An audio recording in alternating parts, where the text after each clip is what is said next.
why people don't serve in church. I'm not a Christian, I'm checking Christianity out.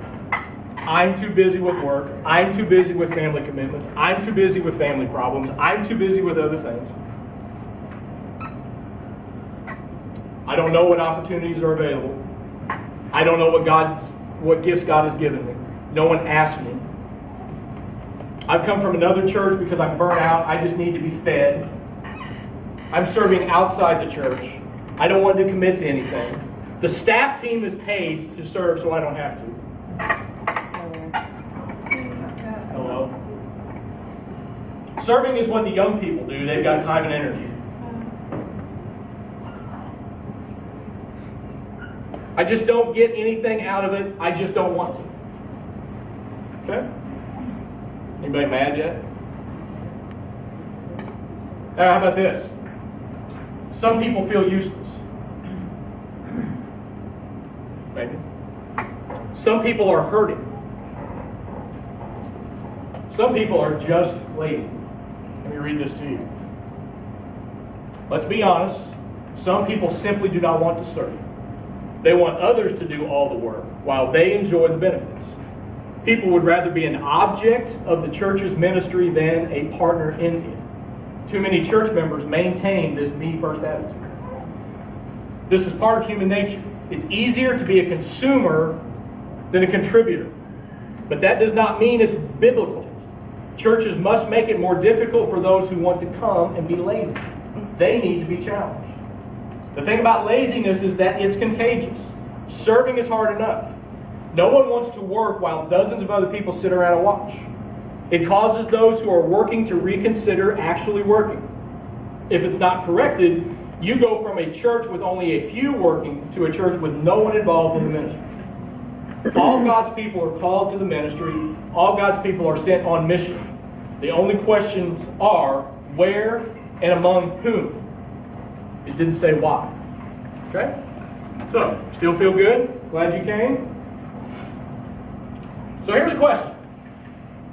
Given what we've read, and I'm not going to ask you to raise a hand, on a scale from 1 to 10, are you a spiritual consumer or are you a spiritual contributor?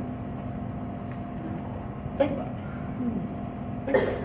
Are you a consumer or are you a contributor? Because we are not spiritual consumers. We are spiritual contributors. The church does not exist for us. We are the church, and we exist for the world. Let me say it again. We are not spiritual consumers. We are spiritual contributors. The church does not exist for us. We are the church, and we exist for the world. It absolutely floors me.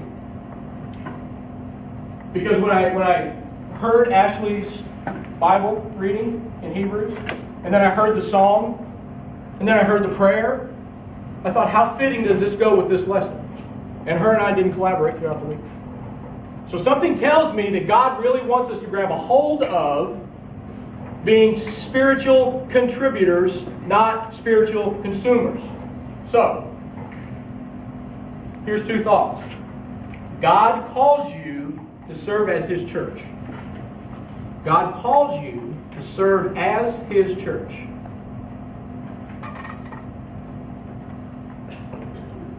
He never intended for His church to be a building. Who is His church? We are. Thank you. We are His church. We don't go to church. We are the church. Now, anybody ever wondered how we got to this place? And not us, but how we got to the place where we deem a church as a building? You ever thought about that? You want to know? So I thought it was rather interesting. So if you don't mind me reading again, I will. Constantine was the first medieval believer. He had the mind of a Caesar. He had absolute authority in everything, and that definitely included the department of religion. Secondly, he had the mind of a pagan, which is a world that sees darkness, spookiness, weirdness, ghosts, apparitions, worship of idols. In a word, superstition. In another word, paganism. However, in fairness to Catholicism, he was reported and defended as having a sudden and miraculous conversion, upon beholding a cross appearing in the heavens that bore the inscription, "By this shalt conquer."